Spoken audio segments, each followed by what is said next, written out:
The state hasn't made much progress on that daily goal because of recent storms blasting the U.S.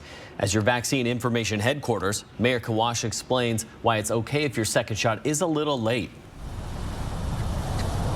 Yeah, Aaron, more than 13,000 vaccinations already given here at the mass vaccination site at the Spokane Arena since it opened up back in January. Now, right now, they're averaging about 1,100 vaccinations per day just this week because they're trying to get through those second dose appointments, which have been backlogged from those winter storms. Washington and other states are still waiting for more COVID-19 doses, but the state is now making the most out of the doses it has.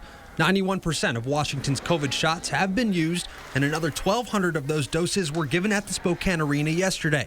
Those winter storms forced many appointments at the arena and everywhere else to get canceled, which providers are now trying to make up.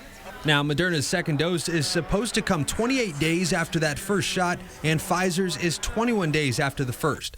Helen sent us this question, asking what happens if the 28-day window is not followed. Well, you want to get that second shot as close to that as possible, but if your second dose appointment gets canceled, don't worry. A few days after, or a week after, or 10 days after, it's not going to impact the efficacy of the second dose. The CDC agrees with that, saying you could wait up to 42 days to get that second shot. Today, Pfizer also announced a new study showing its vaccine is 92% effective at preventing serious disease after receiving both shots. And about 2 to 3 weeks after the first shot, the vaccine is 72% effective at preventing death.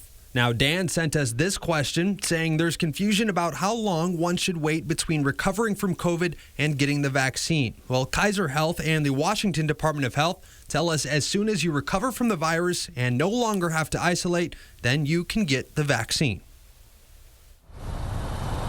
Now, we're still several weeks away from the state moving on to another vaccine phase, and that's because Washington has vaccinated about 40% of its older groups right now that qualify for the vaccine. Now, if you are one of the people who has had a second dose appointment canceled, you might want to check with your provider if you haven't heard from them yet to make sure you're still in the system. Live in Spokane tonight, I'm Maher Kawash, 4 News Now.